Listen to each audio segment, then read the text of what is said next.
मुझे याद है कई बार बहुत सारे मेल आए आप लोगों के, जिसमें एक सवाल अमूमन अक्सर हर जगह पूछा जाता है, न सिर्फ आप लोगों के ज़रिए बल्कि कई जगह जाता हूँ अलग अलग शहरों में, अलग अलग जगहों पर। तो एक बड़ा कॉमन क्वेश्चन है वो ये है कि ये जो क्राइम की खबरें होती हैं, क्राइम के शोज़ होते हैं या कहानियाँ जिस तरीके से सुनाते हैं, तो क्या क्रिमिनल को इससे आइडियाज़ नहीं मिलते? और हमेशा मैं इस सवाल पर तब कंफ्यूज हो जाता हूँ। लेकिन आज किसी ने ये सवाल नहीं पूछा, आज ये सवाल खुद मेरे अंदर आया कि वाकई क्या हम लोगों की वजह से बहुत सारे लोगों को आइडियाज़ मिलते हैं। और ये सवाल क्यों आया? क्योंकि आज की जो कहानी सुनाने जा रहा हूँ आपको, उस वजह से आया। कई बार कहानियों में मैंने जो छोटी छोटी चीज़ों का जिक्र किया है, वो सारी चीज़ें इस कहानी में जो कातिल है उसने उसको अपनाया। अब ये कहाँ से आइडिया लाया, कैसे लाया, मुझे नहीं मालूम। लेकिन जब ये कहानी आई, जब ये बिल्कुल लेटेस्ट आज ही पकड़ा गया है, तो ये समझिए कि सुबह कोई वो पकड़ा गया और मैं आज रात को आपको कहानी सुना रहा हूँ। तो जो उसने किया वो सारी चीज़ें मेरे जहन में घूम रही हैं कि ऐसी कोई चीज़ नहीं उसने की जो शायद मैंने ना कही हो, या जो शायद बहुत सारे क्राइम शोज़ में ना कहा गया हो। या तो ऐसा क्या हो सकता है या होता है, जवाब नहीं मालूम, क्योंकि दोनों पहलू होते हैं। तो आज की कहानी शुरू करता हूँ। दिल्ली में एक सरकारी अफसर महेश कुमार, उम्र 42 साल, ASI archaeological survey of India, पुरातत्व विभाग, जो हमारे तमाम प्राचीन पुरानी चीज़ों की जो खोजबीन करती है। जैसे आपको अभी न्यूज़ में चल रहा था, पता होगा आपको कि वाराणसी बनारस में एक मस्जिद की पहले ये मंदिर, उसके लिए कोर्ट ने कहा कि भाई इनको बोलो आर्कियोलॉजिकल सर्वे वालों को कि खुदाई करें और सच्चाई पता करें, कितना साल पुराना है, मंदिर है, मस्जिद है। तो ऐसी सारी चीज़ें या फिर ऐसी जो चीज़ें होती हैं जो इतिहास से जुड़ी हुई, वो सारा काम अपनी ASI करती है, यानी कि आर्कियोलॉजिकल सर्वे ऑफ इंडिया। तो इसी ASI में, भारतीय पुरातत्व विभाग में, एक सर्वेयर थे, अफसर, सर्वेयर जो सारे सर्वे करते हैं इन सारी चीज़ों की, सारा पता लगाते हैं सच्चाई क्या है, कितना पुराना है, इसका इतिहास क्या है। तो उसी आर्कियोलॉजिकल सर्वे ऑफ इंडिया में महेश कुमार, उम्र 42 साल, एक सीनियर अफसर, सीनियर सर्वेयर के तौर पर काम कर रहे थे। 28 अगस्त शाम को छुट्टी होने के बाद वो अक्सर अपने घर चला जाते, लेकिन 28 अगस्त की शाम हो गई, रात हो गई, महेश कुमार घर नहीं पहुंचे। अब उनके भाई मनीष कुमार, उन्होंने पता किया, तमाम दोस्तों से पता किया, और ऐसा कभी हुआ नहीं कि वो बिना बताए हुए घर न लौटे हों। तो हर एक से, उनके कुलीग से बातचीत की गई तो पता चला कि नहीं, ऑफिस के बाद किसी ने देखा ही नहीं, और वो रूटीन था उनका घर जाना। तो रात होने लगी, दिल्ली जैसा शहर, घर वालों को चिंता सताई। घर वालों ने सीधे जाकर पुलिस स्टेशन में रिपोर्ट लिखा दी कि ऐसे ऐसे महेश कुमार वो आज दफ्तर के बाद से गायब है। अब चूँकि एक ASI के सर्वेयर का मामला था और ये बड़े सारे ऐसे प्रोजेक्ट्स को देखते हैं ये लोग, तो पुलिस ने रिपोर्ट लिखी। इसके बाद तफ्तीश शुरू की। पहले तो परिवार वालों से ही पूछा सारी चीज़ें। नेक्स्ट डे 29 अगस्त को अब पुलिस की टीम दफ्तर पहुंची कि कहीं कुलीग से कुछ जानकारी मिले, कोई झगड़ा हो, कुछ और चीज़ हो। तमाम लोगों से पूछताछ की, कोई सबूत नहीं, कोई क्लू नहीं। अब इधर 2 दिन बीत गया, कोई जानकारी ही नहीं मिल रही है, और उधर मोबाइल तो पहले ही दिन से बंद है। तो अब पुलिस ने मोबाइल का लोकेशन खंगाला तो पता चला फरीदाबाद दिखाई दे रहा है 28 तारीख को। घर वालों से पूछा फरीदाबाद में कोई रहता, उन्होंने कहा नहीं, हमारा तो कोई नहीं रहता, गाड़ी गायब।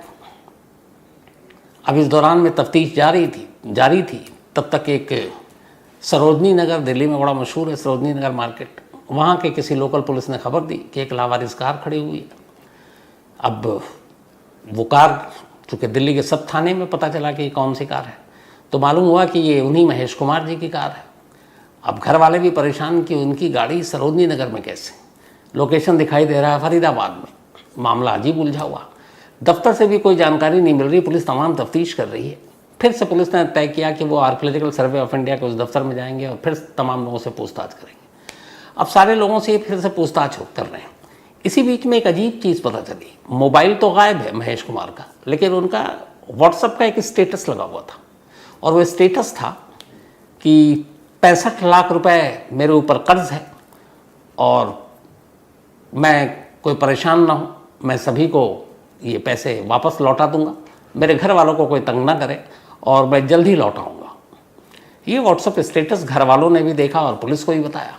अब इस स्टेटस को देख के घर वालों को शक हुआ। उन्होंने कहा कि उनका भाई कभी ऐसा और इतने कर्ज में तो था नहीं, नॉर्मल ज़िंदगी जी रहा था, और इस तरह के स्टेटस बेतुके उसने इससे पहले कभी लगाए नहीं। तो अब ज़्यादा डर सताने लगा कि ये मामला कुछ साजिश गहरी है। तो पुलिस टीम ने भी इस स्टेटस को देखा और दोबारा एएसआई के दफ्तर में जाकर तमाम लोगों से पूछताछ करनी शुरू कर दी। अब सभी से एक एक करके पूछताछ हो रही कि 28 अगस्त को कौन कहाँ था, किसकी क्या ड्यूटी थी। जितने भी कुलीग थे, सीनियर जूनियर, सबसे बात करने लगे। इसी पूछताछ के दौरान अचानक एक उसी दफ्तर में एक क्लर्क जिसका नाम अनीस, अब पुलिस ने उससे पूछताछ की कि अच्छा तुम बताओ 28 को कहाँ थे। फिर ये भी पता चला कि अनीस और महेश बड़े खुले हुए थे, हालांकि वो अफसर टाइप के थे ये क्लर्क, लेकिन फिर भी। तो बोला साहब मैं तो यहीं था और शाम को साहब यहाँ से चले गए थे। हाँ, उन्होंने जाते हुए मुझे अपनी गाड़ी दी थी, गाड़ी की चाबी दी थी। तो पहली चीज़ उसको पता चला कि गाड़ी की। उन्होंने कहा अच्छा। तो बाकी उसने कहा बाकी साहब उसके बाद ना मुझे पता है, ना कोई जानकारी है, ना मेरी बात हुई। तो पुलिस ने फिर उससे दूसरे तरीके से पूछा। उसने कहा कि अच्छा ये बताओ कैसे इंसान थे, क्या थे। तो उसने कहा साहब वो पैसे लेके सरकारी नौकरियां लगाते थे, कई लोगों से उन्होंने पैसे ले रखे थे और करीब 65-67 लाख। लेकिन फिर उन्होंने अभी हाल में मुझे बताया था कि उनका 67 लाख रुपए जो लोगों से लिए थे नौकरी लगवाने के लिए सरकारी, वो कोई लेकर भाग गया। तो बड़े परेशान थे।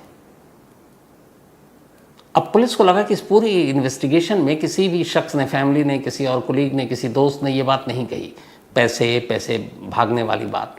लेकिन व्हाट्सएप के स्टेटस पे ये लाइन है और ये एक ही शख्स है जो ये बात रिपीट कर रहा है और वो है ये अनीस, जो उसी दफ्तर में क्लर्क है। अब पुलिस को क्लर्क पे थोड़ा शक हुआ, पूछताछ चल रही है दफ्तर में ही। तो फिर उन्होंने कहा कि अच्छा तुम और क्या जानते हो। तो उसने कहा साहब बस इतना ही जानता हूँ। अब पुलिस ने कि पता नहीं क्या सूझा, उन्होंने कहा कि चलो इसकी तलाशी लेते हैं। अब उन्होंने अनीस की तलाशी ली। जब अनीस की तलाशी ली तो पहली बार उसकी जेब में महेश की कार की चाबी मिली। और यहाँ पे जो मैंने आपको शुरू में बताया था कि उसने बताया कि गाड़ी की चाबी दी थी, वो उस वक्त नहीं बताया था, वो इस वक्त की बात, अभी तक बताया नहीं था उसने। तो अब तलाशी के दौरान महेश की कार की चाबी अनीस की जेब से निकल रही है। अब जैसी वो चाबी हाथ में आई, पुलिस ने पूछा, उसने बताया कार की चाबी है। अब पुलिस को डाउट हो गया, वो घबराने लगा, बोला नहीं साहब मैं फिर भी नहीं, ये वो। तो पुलिस ने कहा कि ठीक है कोई इशू है नहीं, सीसीटीवी फुटेज निकालते हैं, यहाँ से लेके तुम्हारा उस रात तक घर तक जहाँ तक गए हो तुम, सारी चीज़ें पता चल जाएंगी। उसे लगा अब मामला गड़बड़ है। फिर उसने कहानी सुनाई। कहानी क्या सुनाई, पूरा इकबाल जुर्म किया, बताया कि उसने क्या कैसे क्यों। और यही क्या कैसे क्यों जो शुरू में मैंने बोला था कि मुझे आज का सवाल खुद ही ख्याल में आया कि छोटी छोटी चीज़ें कैसे आइडियाज़ इधर से उधर जाती हैं। तब उसने पूरी कहानी सुनाई। पुलिस को अभी भी कुछ सवालों के जवाब चाहिए थे कि यार गाड़ी सरोजनी नगर में खड़ी है, लोकेशन फरीदाबाद में मिल रहा है, ये बंदा दफ्तर आ रहा है क्या मामला। अब जब पूरी बात उसने बताई तो वो पूरी कहानी अब आपके सामने जस का तस है। तो पहले गड्ढे में दफनाया, फिर मजदूर को बुलाकर सीमेंटेड उसको कर दिया ताकि पकड़ा ना जाए। और यहीं पर इसी उसका जो तरीका था याद आया, कुकू एफएम के ऑडियो बुक पर आप सुन सकते हैं godman that kills the Shakira Khalili murder case. कैसे शाकिरा खलीली को आंगन में दफनाने के बाद उस पर मार्बल फ्लोरिंग करके फिर वहाँ डांस भी हुआ करता था। तो कुकू एफएम के ऑडियो बुक पर godman that kills the Shakira Khalili murder case भी आप सुन सकते हैं। कुकू एफएम देश का बेस्ट ऑडियो शो प्लेटफॉर्म है जिसके 15 लाख से ज़्यादा एक्टिव हिंदी पेड सब्सक्राइबर हैं और यहाँ हर महीने 4200 घंटे के कंटेंट्स के साथ ये लगातार बढ़ रहा है। कुकू एफएम ऐप पर 10,000 से ज़्यादा ऑडियो बुक हैं जिसे आप कहीं भी कभी भी सुन सकते हैं, हिंदी में सुन सकते हैं। इसमें biography, business, crime, entertainment, politics तमाम बुक हैं। क्राइम तक फैमिली के लिए इस वक्त एक खास ऑफर है। कुकू एफएम ऐप के पहले महीने के सब्सक्रिप्शन पर पूरी क्राइम तक फैमिली के लिए 50% डिस्काउंट है। यानी पहले महीने के लिए सिर्फ 49 रुपये में आपको 10,000 ऑडियो बुक का ऐसा खजाना मिलेगा जिसे आप जहाँ चाहें सुन सकते हैं और अपना ज्ञान बढ़ा सकते हैं। इस वक्त आप अपनी स्क्रीन पर एक QR कोड देख रहे हैं, इसे स्कैन करके direct Kuku FM app download कर सकते हैं और इसके अलावा क्राइम तक फैमिली के लिए नीचे दिए गए डिस्क्रिप्शन बॉक्स में लिंक को क्लिक करें और कूपन कोड crime50 लगाएं, जिससे पूरी फैमिली को 50% डिस्काउंट के साथ 99 रुपये का सब्सक्रिप्शन सिर्फ 49 रुपये में मिलेगा। अनीस इसी सरकारी दफ्तर में काम करता था और महेश उसी दफ्तर में सीनियर पोस्ट पे था। अनीस के दफ्तर में ऐसे बहुत सारे दफ्तर में करप्ट भ्रष्ट सरकारी लोग भी होते हैं, नौकरी के नाम पे पैसे लेते हैं, रिश्वत लेते हैं। तो अनीस ऐसे एक लोगों के शामिल था साजिश में, जो कोई जब वैकेंसी होती तो सरकारी नौकरी के लिए कहते कि यार इतना पैसा दे के बाबू से साइन करा देंगे, अफसर से ये हो जाएगा। तो उसने फिर एक दिन महेश से कहा कि एक वैकेंसी आ रही है हमारे यहाँ और अच्छी खासी वैकेंसी है, तो 3-3 लाख रुपए मांग रहे हैं, तो कोई जानने वाला हो तो बताओ। तो महेश के कुछ जानने वाले होंगे, उन्होंने कहा है। तो उसने कहा ठीक है, 3 लोगों की नौकरी लगा देते हैं सरकारी। तो उन लोगों से 3-3 लाख रुपए महेश ने लिए और महेश ने अनीस को दे दिए, 9 लाख रुपए कुल। अब 9 लाख रुपए दे दिए, लेकिन इधर नौकरी लग नहीं रही, बात आगे बढ़ नहीं रही। महेश को लगा कि मामला गड़बड़ है। अब उसने अनीस को वो पैसे वापस करने के लिए कहा। इस दौरान में अब चूंकि इन दोनों की दोस्ती भी हो गई थी, सीनियर और जूनियर होने के बावजूद सब कुछ, तो अनीस की एक गर्लफ्रेंड थी। अच्छा, दोनों जब पैसे दिए तो पार्टी वार्टी भी होती थी। तो उस गर्लफ्रेंड पे अब महेश की नज़र थी और कई बार अनीस की गैर हाजिरी में, उसके अनजाने में महेश उसकी गर्लफ्रेंड को घुमाने ले गया। ये बात अनीस को पता चल गई, उसे बड़ा बुरा लगा। अब इधर वो 9 लाख रुपए मांग रहा है, इधर इसने 9 लाख रुपए सारे उड़ा दिए। गर्लफ्रेंड भी, उसे लगा कि अब महेश के पास चली जाएगी। तो उसने एक दिन प्लान किया कि क्यों ना महेश को रास्ते से हटा देते हैं। इससे 2 चीज़ें होंगी, एक वो 9 लाख रुपए लौटाने नहीं पड़ेंगे, दूसरा जो वो उसकी गर्लफ्रेंड है वो वापस उसे मिल जाएगी। अब इसके बाद इसने प्लान करना शुरू किया तसल्ली से, कोई जल्दबाजी में नहीं। करते करते आखिरकार इसने प्लानिंग फाइनल स्टेज पे पहुंची। 27 अगस्त इसी प्लान का हिस्सा था। इसने सबसे पहले अपने दफ्तर में एक छुट्टी की अर्जी दी, एप्लीकेशन। 5 दिन की छुट्टी ली इसने, 27, 28, 29, 30, 31 और 1 को इसको ज्वाइन करना था। छुट्टी अप्रूव हो गया तो 5 दिन की छुट्टी ली। 27 अगस्त को छुट्टी लेने के बाद ये अपने घर चला गया। इसका घर है हरियाणा के सोनीपत में। अब ये हरियाणा पहुंचा और वहाँ जाने के बाद अब इसे आगे का कदम उठाना था। 27 अगस्त की छुट्टी लेकर पानीपत पहुंचा। 28 अगस्त की सुबह इसने फ़ोन किया महेश को कि वो तुम्हारे 9 लाख रुपए आ गए, तो तुम एक काम करो, दोपहर को तुम RK पुरम वाले घर पे मेरे आ जाओ। चूँकि ये सरकारी एम्प्लॉई था तो सरकारी लोगों के क्वार्टर भी मिलते हैं, तो इसे एक क्वार्टर मिला हुआ था RK पुरम में। तो उसने कहा कि तुम आ जाओ 12:30 बजे। महेश को लगा इतने दिन से पैसे मांग रहे, दे नहीं रहा, चलो आज दे रहा है, ले ही लेते। ये उसने कॉल किया, व्हाट्सअप कॉल, नॉर्मल कॉल नहीं किया ताकि रिकॉर्ड पे ना रहे, ये रिकॉर्ड ना हो जाए। उसके बाद कॉल करने के बाद इसने अपना फ़ोन सोनीपत में रखा। उसे मालूम था कि ये फ़ोन उसके साथ चलेगा और उसके राज खोलेगा। तो फ़ोन करने के बाद ऑन ऑफ भी नहीं किया और इसने सोनीपत में ही फ़ोन छोड़ दिया अपना मोबाइल। अब वहाँ से ये दिल्ली आया। दिल्ली आने के बाद करीब 11:30-12 बजे के आसपास ये साउथ एक्स मार्केट गया। वहाँ से 6 फीट बड़ी पॉलीथिन प्लास्टिक के वो ख़रीदे इसने। इसके अलावा फावड़ा ख़रीदा, 1-2 सामान और लिया और ये सब लेने के बाद ये अपने घर RK पुरम पहुँच गया। वहाँ जाने के बाद 12:30 के आसपास तय वक्त पर महेश घर आ गया। महेश घर आया, इसने थोड़ी देर तक बातचीत की। इसके बाद महेश उलझा हुआ था, ये उठा, पीछे गया और इसने अचानक एक पाना और वो बाकी जो चीज़ें होती हैं उससे पीछे से महेश के सर पर ज़ोरदार वार किया। महेश सर पकड़कर नीचे गिर पड़ा। इसके बाद उसने और भी मारा। थोड़ी देर में महेश की मौत हो गई। मौत होने के बाद अब उसने सबसे पहले पूरा ब्लड साफ़ किया, कमरे को साफ़ किया और फिर महेश की लाश को उस पॉलीथिन के बैग में, जो पॉलीथिन ख़रीद कर लाया था 6 फीट बड़ी, वो 3-4 पॉलीथिन लाया था, उसमें उसके लाश को डाला, पॉलीथिन को सील किया, पूरा घर साफ़ किया।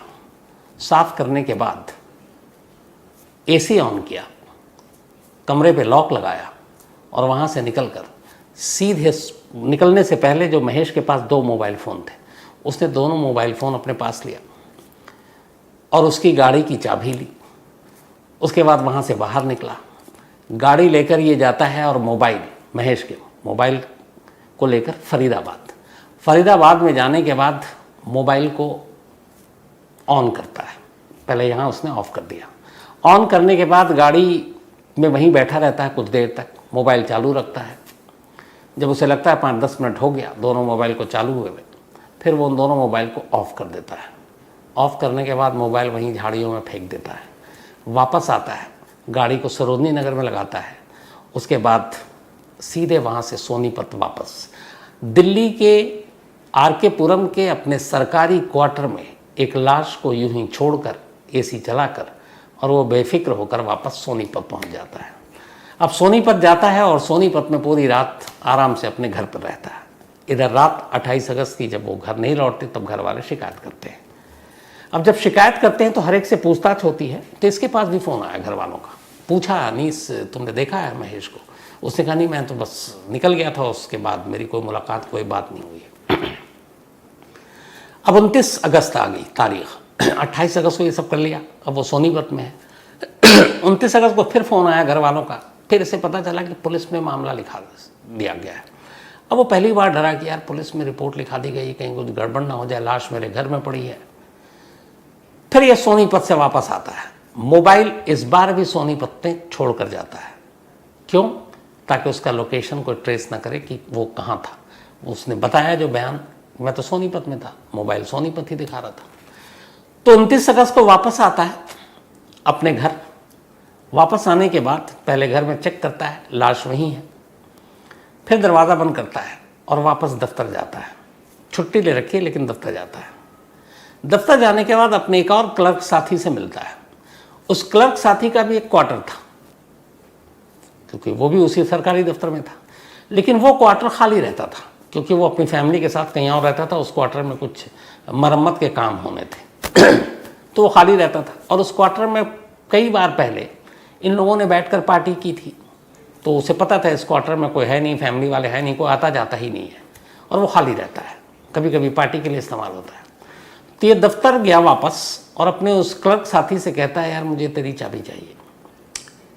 क्योंकि पहले भी कई बार चाबी ले चुका था तो उसे भी कोई डाउट नहीं होता है, वो अक्सर देता भी रहता था। उसने चाबी दे दी। ये चाबी लेकर वापस गया वापस जाता अपने घर के पास एक चाबी बनाने वाले के पास और उससे कहता है, ये चाबी इसकी डुप्लीकेट की बना दो। वो डुप्लीकेट चाबी बना देता है। ये वापस फिर दफ्तर जाता है, असली चाबी अपने क्लर्क साथी को दे देता है। अब उसकी डुप्लीकेट इसके पास है। वापस अपने घर जाता है आर.के. पुरम। वहाँ जाने के बाद इंतज़ार करता है रात। जब अंधेरा होता है और वो क्वार्टर के आसपास भी सन्नाटा था, उस लाश को बाहर निकालता है, अपनी कार की डिग्गी में डालता है। कार की डिग्गी में डालने के बाद अब उस लाश को ले जाकर उस क्वार्टर के सामने रोकता है, जो क्वार्टर उसके उस क्लर्क दोस्त का है जो खाली पड़ा हुआ है।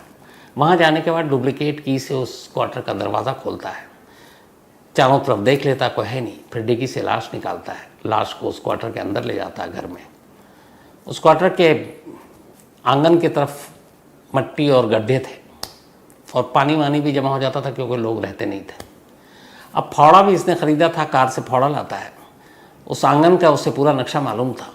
वहाँ वो गड्ढा करना शुरू कर देता है बेहद खामोशी से, ताकि आसपास किसी को आवाज़ भी ना जाए। अकेले गड्ढा खोदता है। जब उसे एहसास हो जाता है कि अब इतना गहरा हो चुका है कि इसमें एक लाश को छुपाई जा सकती है, फिर वो लाश उठाता है, उस पॉलीथिन में जो लाश लिपटी थी उसको उस गड्ढे में डालता है, गड्ढा बराबर करता है। ये सब कुछ करने के बाद फिर दरवाज़ा बंद करता है, गाड़ी में बैठता है, वापस सोनीपत चला जाता है। 28 को मर्डर किया, 29 को आया, 29 को फिर लाश को एक जगह से दूसरी जगह शिफ्ट किया, गड्ढे में डाला, वापस चला गया सोनीपत। अब पूरी रात फिर सोनीपत में है, लेकिन उसे एहसास है कि उसने एक गड्ढे में लाश डाली है। उसे ये भी एहसास है कि कई बार उसका क्लर्क साथी भी रहता तो कोई नहीं है, लेकिन कई बार चला जाता है, कोई पार्टी या कुछ और करने जाते होंगे। तो उसे लगा गड्ढा देखकर कुछ शक हो सकता है। ये फिर 30 तारीख को लौटता है सोनीपत से, फिर आता है, मोबाइल अपना वहीं सोनीपत में छोड़ता है। वापस आने के बाद अब वो उसी घर में पहुंचता अपने उस साथी के जहाँ पे इसने गड्ढे में लाश दफनाई है। देखता गड्ढा वड्ढा सब ठीक है। इत्तेफाक से कुछ काम कराना था उसके साथी को, और वो जो आंगन में मैंने बताया कि पानी जमा हो जाता था, तो उसने इसको बता रखा था कि यार इस पे प्लास्टर और ये कराना है।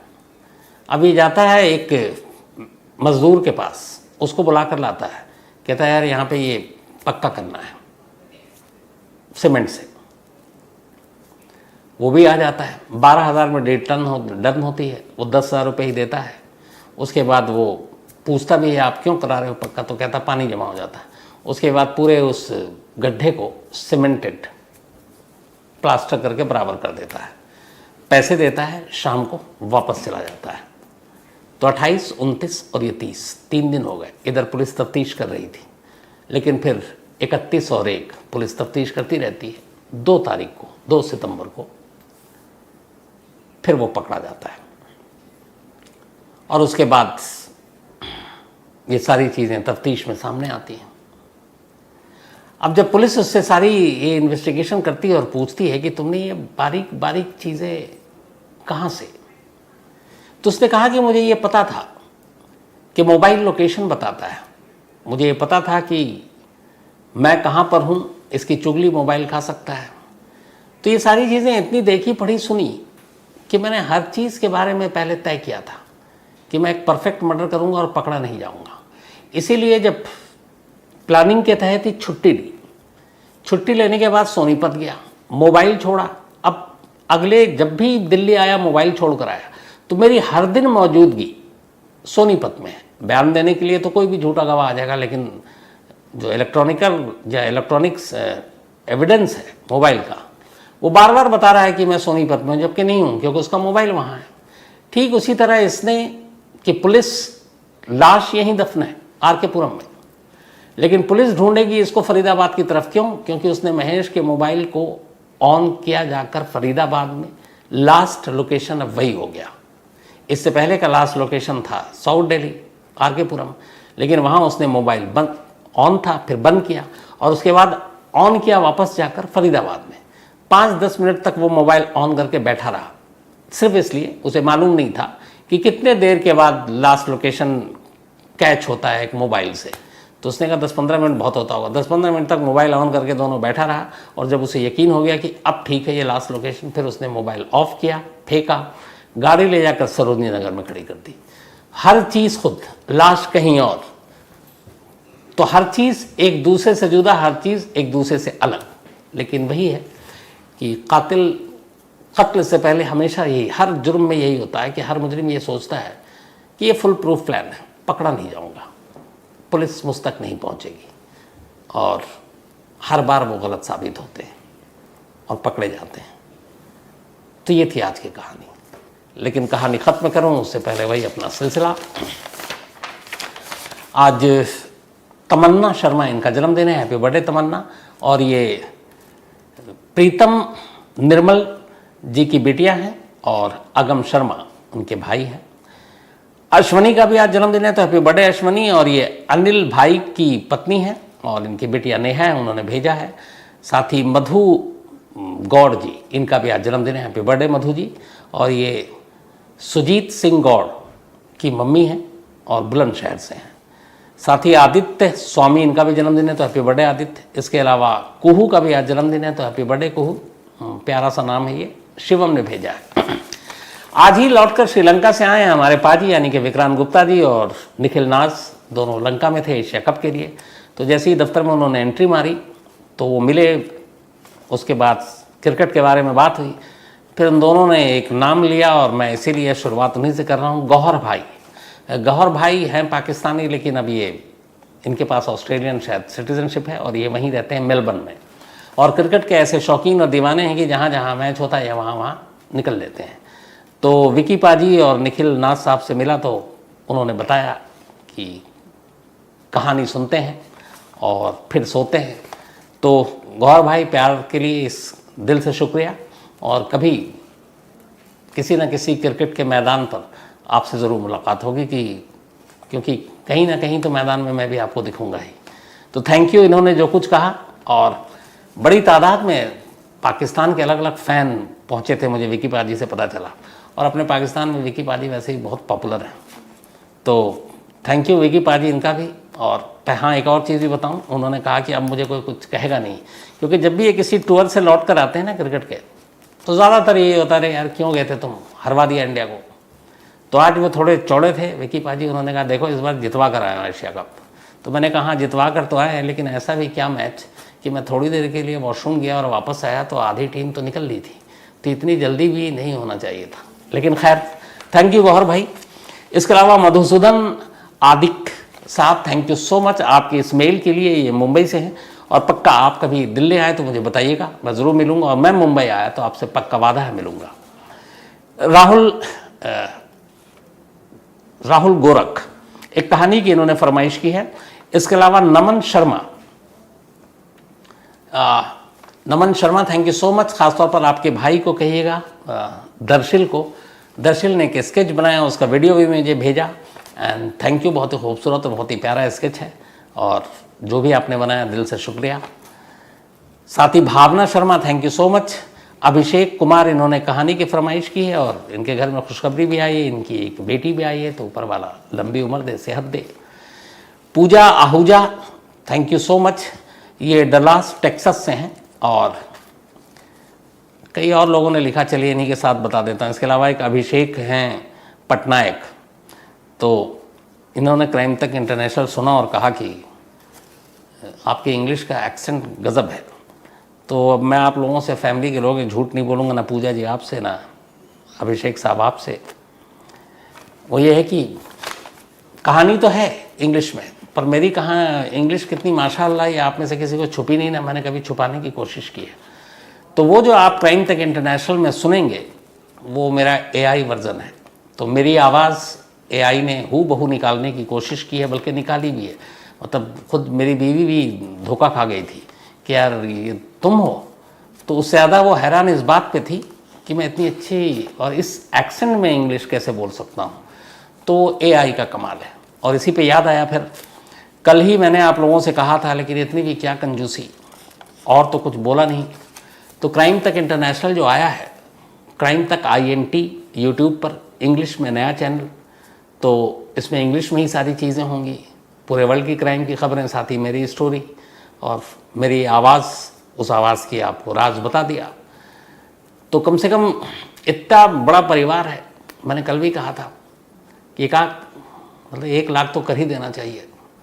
तो जिन लोगों ने भी नहीं किया है, धड़ाधड़ कर दीजिए, ताकि लगे कि, और हक से बोलता हूँ आप लोगों से, मैं कभी सब्सक्राइब लाइक इन चीज़ों में कभी बोला भी नहीं, बट अब कह रहा हूँ हक से। तो क्राइम तक इंटरनेशनल, क्राइम तक INT यूट्यूब पर, इंग्लिश वाला, इसको सब्सक्राइब कर लीजिए। आप लोग भी कीजिए, फैमिली से भी कराइए। और अगर क्राइम तक की पूरी फैमिली ही कर दे तो फिर तो बल्ले बल्ले हो जाए। तो थैंक यू सो मच, और मैंने सच बता दिया आपको। इसके अलावा रोनित चौधरी इन्होंने कहानी की फरमाइश की है। अरविंद रॉय ग्रेटर नोएडा से हैं, थैंक यू पक्का अरविंद भाई, और ज़रूर आपसे मुलाकात होगी। साथ ही फराज रज़ा सीरियल किलर की कहानी सुनना चाहते हैं। इसके अलावा देवानंद पटेल, इन्होंने भी कहानी की फरमाइश की है। तो कहानी में इतना ही, लेकिन एक बार फिर आपको याद दिला दूं कि कुकू FM ऐप पर क्राइम तक फैमिली मेंबर्स के लिए खास ऑफर है। क्राइम 50 कूपन है, डिस्क्रिप्शन में लिंक है, यहाँ आप जाएं और 99 रुपीज़ का सब्सक्रिप्शन 49 रुपीज़ में पहले मंथ के लिए पाएं और कुकू FM के मज़े लें। तो कहानी में आज इतना ही। कल आपसे मुलाकात होगी रात 9 बजे किसी नई कहानी के साथ। तब तक अपना ख्याल रखिएगा। Thank you very much.